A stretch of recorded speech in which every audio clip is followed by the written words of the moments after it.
अब ये बुढ़ा डब्बा से भयानक चीज निकालता है। जूता बना दिया और इधर जैसे ही कील ठोकता है।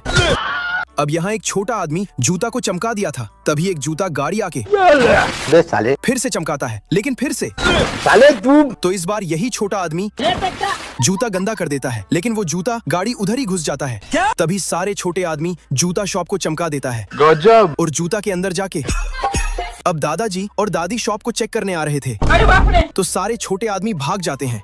जैसे ही दादाजी और दादी शॉप को इतना चकाचक देख के खुशी के मारे नाचने लगते हैं। तभी दादाजी बोलते हैं कि ये सारा काम ये चिड़ियों का होगा। Thank you. तो चिड़िया बोलती है, मैंने कुछ नहीं किया।